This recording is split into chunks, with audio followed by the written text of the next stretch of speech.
I just know you're going to love the guests that we have on in this episode, so don't go away.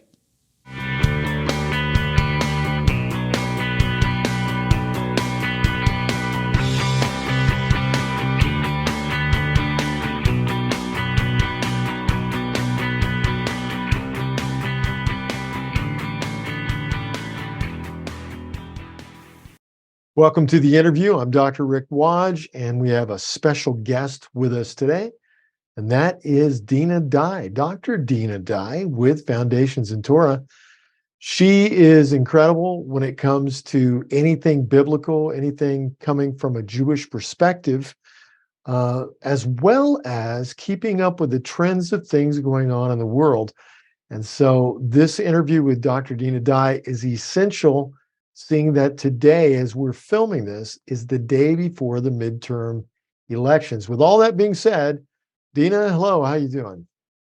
Oh, hi, Rick. I'm doing great on this auspicious day before the the midterm elections, which they say is probably the most important election since 1862. So, yeah, there are It lots feels to that talk way. about. It feels that Yeah, way to us in Texas. Uh, yeah.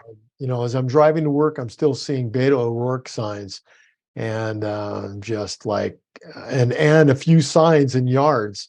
And I'm thinking, guys, you don't know what it's like to be underneath that kind of a leader. Oh, So, I mean, anyways, that would just transform Texas into something unrecognizable. and what would that do to the nation? Yes, that would be a harbinger of things to come. So Yes. yeah, I think it's it's D-Day in a sense, not being too euphemistic here. But the key, of course, is going to be turnout, turnout, turnout. There's really no other scenario. And of course, the big fear is the level of cheating that, already the warning going out by the so called resident in chief telling us that be patient, it's going to take a few days to count. And then you think about other countries in Europe, like France, for example, they don't even have the machines and they get everything counted by that night at 10 or 11 o'clock. And, since we are essentially 50 different countries, there is no reason on planet Earth why the count can't be finished by the evening. If they can do it all by hand in the entire country of France, I don't remember the population number, but we can certainly do it state by state.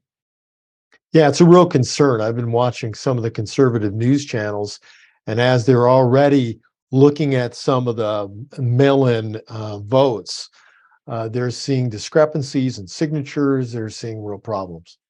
Yeah, yeah, and of course it's popping up in what we call the battleground states. We're not really seeing it anywhere else. Although I did read a report, they've uncovered some sort of fraud in Florida out of Orlando. There was some sort of mule machine going on there in which they think there's possibly up to 1 million fake ballots. So, and then was it Pennsylvania? 250,000 ballots went out to who knows who. They weren't secured as far as identification goes. So yeah, it's either going to, we're either going to see that the beginning of taking our country back, or it's lost. I don't even know. We don't know which way it's going to go. The polls are not accurate. Of course, they never are. But what's happening in that world is that Republicans are not answering the phone or giving pollsters any kind of information. So it's weighted kind of towards the Democrats on that. So these races are looking really close. And in my mind, I'm going, how does a race, for example, Fetterman in Pennsylvania, how is that close? Against Dr. You know, Oz. Yeah, yeah, how could that be close? You listen to the man speaking, and by the way, just side note, I am so glad that we are on conservative platforms now, and we don't yeah, have to worry about sharing our opinion. It is our right as American citizens, and in at Israel TV network, we are glad to be able to express our opinions on these things. It's vital, especially at this time. amen. Well, it's a blessing. And and we do say, these are our opinions, but hey, Right. Of you can course. consider them. You can do Yes. whatever you want, but they need to be said out loud in Yes. public.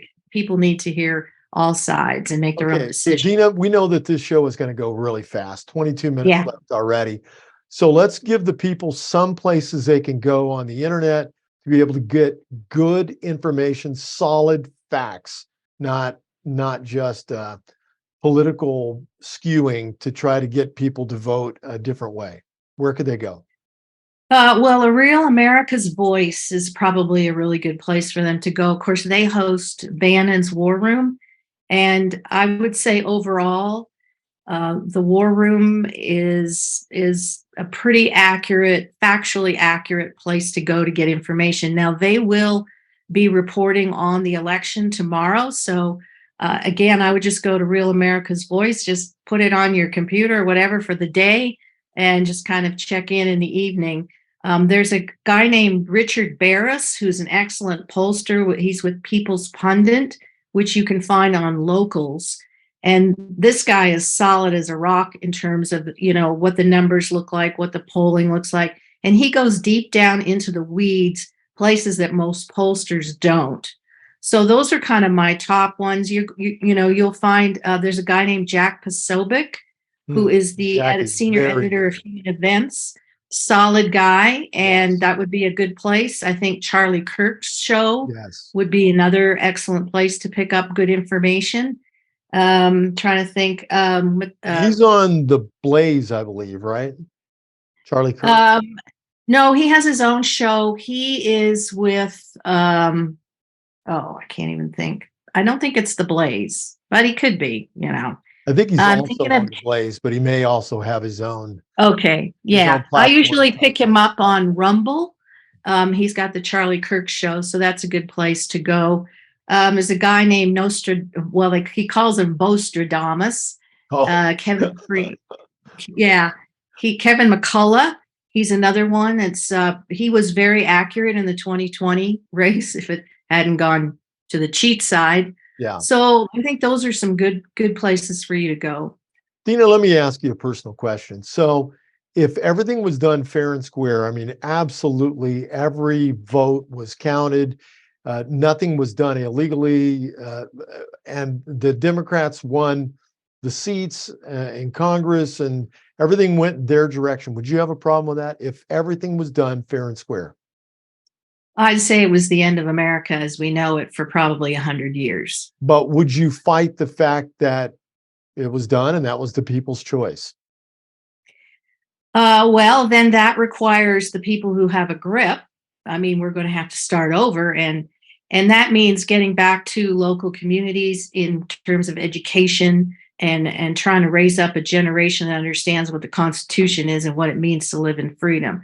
So that means we have way more work than we even thought we had to do. Yeah, And the direction in of some going sense, with the question, though, Dina, is if it was all done fair and square, we would all say, okay, we'd accept it. We know yeah, that's not the case. right. Well, and we would say, like I said, we have work to do. Clearly exactly. I mean, you we think need about to, yes. yeah, educate the American public. Yeah. If that were the case. Right.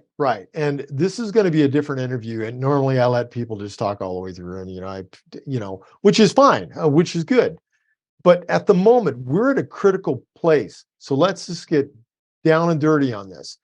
We know that the nation has undergone a major shift by global entities that want to change the face of the way government is done around the world. Would you agree? Absolutely. But, the truth of the matter is it probably goes back to our founding. So the first sort of globalist entity would have been the British Empire, and they got their hand in everything still. So we've been battling this for hundreds of years. Now, clearly, the globalists recognized the key to all this was taking control of the culture. And so they systematically began to do that probably in the late 1800s, especially when they took over education, and systematically been taking institution by institution. And so it's just like a snowball, it starts out real small and you go, okay, well, I can manage it. But then, once it gets on its trajectory and just, heading down that mountain bigger, bigger, bigger. So Yeah, what it we're doesn't seeing seem is so intrusive at the beginning. And then when you realize the correct. result of all these things put together, that this is a real problem. Yes. So now it's, on steroids. This we, Yes. you can't stop the snowball in some, and really they've taken over every single institution, and that includes the church. The Yeah. church is, this is a generality, but Sure. there's a lot of woke in the church, and there's a lot of pulpits in which pastors are not speaking out like they should on these crucial issues, Yeah. especially the transgenderism, and the transhumanism. I mean, there's so much to speak out against. I'm not hearing anything except for some, few voices here and there. Yes. Yes. Well, they're scared to death of losing the 501c3. And Right. from what I understand years ago, looking at the records, that experts were telling me that no one has ever lost it before. And so Yeah. I don't know whether that's the case or not, but pastors need to step up to the plate and do what's right. And, I'm reading a great book by Henry Nouwen, and it's about the humility of the Messiah and how we have stepped away from that and think that it's all about prestige and being spectacular. And this is a huge problem. And what I'm bringing that in for right now in regards to elections is that if the church isn't doing the right thing, even in its own character, how in the world do they think they're going to influence a nation that is not even sure if they believe in God? Yeah, I mean, the church is not leading the charge on any of this. I don't see that it's making a difference and a dent in the culture and in its influence. And certainly COVID showed us that, on steroids. So I recently was sharing at Sukkot, Feast of Tabernacles, in order to have the third great awakening, which is transformational, as you transform the hearts of people, then everything changes. But until we have the third great breaking, we're not going to have the third great awakening, because, there needs to be Good point. a humbling and breaking of the American people. Now, Yes. not to say every single person, we know that's not, we're a plurality of faiths, but I think that the church at large is, that's what needs to happen, because we need to put aside, all of our pride and our arrogance and all our stuff that's standing in the way of God really moving through the church in a powerful way to be that influencer in every single institution in America and really around the world. So, Dinah, I agree with you. So, Dinah, there are some critical issues taking place right now with the Democrats leading us into a direction of immorality, unethical behavior and practice, dealing with genders, dealing with abortion issues. Here's the question, putting you right on the spot. Can a believer in the God of the Bible vote for a person with good conscience who doesn't believe that life begins at conception? So let's just go back to the beginning, because there are two competing forces there, and the biblical force, if you will. I mean, we know God, Yahweh, is moving, but the biblical force is creation, and the globalist world empire force is decreation. And these two things are colliding. And it's just as simple as creation is bringing forth life, reproducing after like kind, making one in, making others in the image and likeness of God, bringing benefit and blessing to all, regardless of whether they believe in God or not, versus decreation, which is destructive. It's deindustrializing, depopulizing, the whole eugenics movement, the transhumanism movement. All those things are essence of decreation, which provides nothing but death and destruction. You see that with the whole Green New Deal thing. I mean, if that is allowed to continue on, it's going to send us back to the Middle Ages, and the amount of death and destruction that's going to come from that. So those are the two competing forces. So if you recognize that your candidate is promoting life and creational order in a society, that's who you go for. If the person is advocating for death and destruction and decreation, and really the heart of the eugenics movement, depopulation, to me, it's that simple. And Yeah. that's kind of how I base my decision. Yes, I agree. What about all the candidates that you're seeing, especially on the Democrat side, that will take one position, but when they find out that people favor the opposite position, they'll just change positions. What does that say about their integrity, and what does that say about them being a leader? Uh, and they make it sound as though they've always had that position. Well, here's the thing, the powers that be, the globalists, the ruling class, whatever you want to call them, are systematically selecting people to run for office who have no integrity, who are incompetent, and they got no common sense or wisdom. And so they keep, but, George Soros actually has an organization that trains people who are Democrats how to actually run as a Republican so they can win the office. So these are chosen. These are selected. These are not elected people. You have to do your homework. And the key in all of this, it really is similar to the church, or if you're going to follow different teachers or pastors or whatever, you need to be as close to that person as you can to know and see their character. Yes. So, some guy pops up out of nowhere, you never heard of him, and he's being promoted, or he or she is being promoted to run for office. You need to get to know them. And it's as simple as making a phone call to their office, and start talking, or going to their campaigns. You can't just go by what they say. You have to find out in your community what their character's like. You talk to people that have worked with them in a variety of situations. People don't do that at all. They just, they see an ad on TV and they're criticizing the other guy. Oh, I guess we don't even know how to evaluate people and their character in order to make the most important of all choices in the country. Yes. How important is our First and Second Amendment rights? Well, we don't have the first if we lose the second. So let's just say we will have nothing. And we are, at some point they're already figuring out ways to take away your Second Amendment right. But watching the erosion of, your First Amendment rights, that's the end of a republic. It's that simple.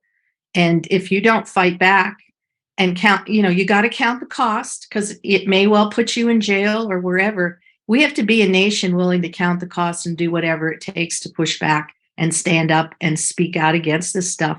And you see, because people start looking at others. This is the reason the administration, the FBI, and whatever are going after and shutting down speech, because they're just trying to intimidate and prevent the rest of us from standing up. So you got a decision to make. It's time for courage. What does it say about the direction of our country under the current administration that allows the FBI to just go into people's homes and take them?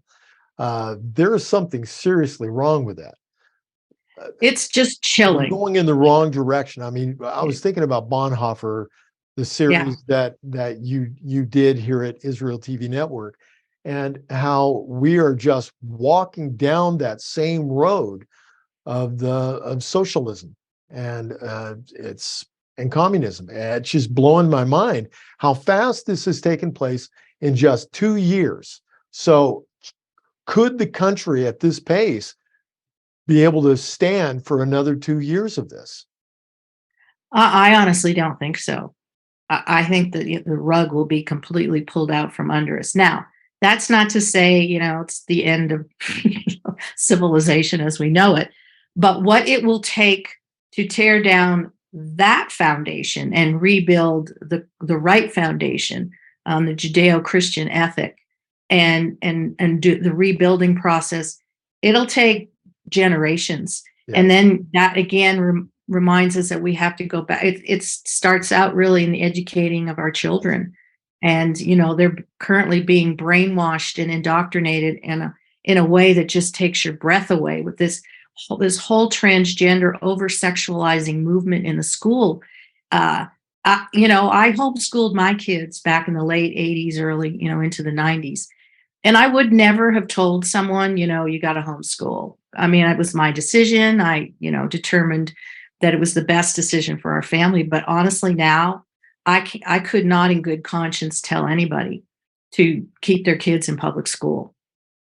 I just couldn't. Which is extremely, extremely troublesome. Yeah. And these An kids extreme that are position. going through gender transformations, we're seeing the other end of that from people who've gone through it years ago are saying, don't do this. I mean, Right. their whole lives have been messed up. I And just can't. So this again's been in the works for a very long time. It didn't just pop up last year.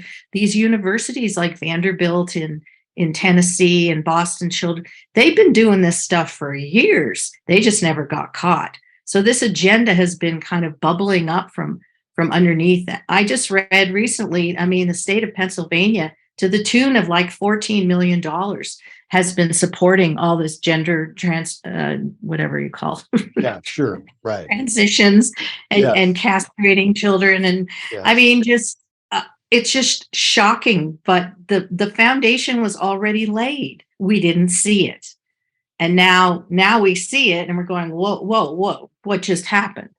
And so we have a lot of Yes. work to do. We have to take our government back.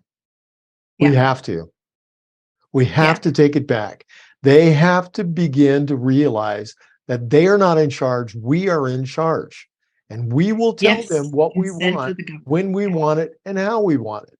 And they're our servants. They do not lead the way. We tell them what to do. And their agendas need to come to an end. We need to get rid of these people well, the in problem Washington. is we're more in a fascistic state of, than we are in a communist, if you will, because really what's controlling the country are the corporations. So the government just responds to the corporations, and then the corporations respond to whomever, World Economic Forum, and up from there, who knows who. And so, you have to be able to make decisions now for your money, where you put your money. And we're Yes, going to have to figure out parallel ways, yes, with your phone system, your banking. I yes, mean, they're coming for us. If you don't think we're going to end up with a central bank digital currency next year, I don't know what to tell you. right. And so now, how are you going to interact financially without once we go to that system, it's lights out. They will be able to control every single cent that you have. We Yes. cannot allow that to happen. And so again, that goes back. The corporations are pushing this, and then of course the big banks, and then the government is kind of the last to respond in all of this. And this is exactly Hitler's Germany. Right. And so here in our city, we had one of the big banks make a big transition. Instead of being localized, they've been bought out by a corporation of banks that's located elsewhere.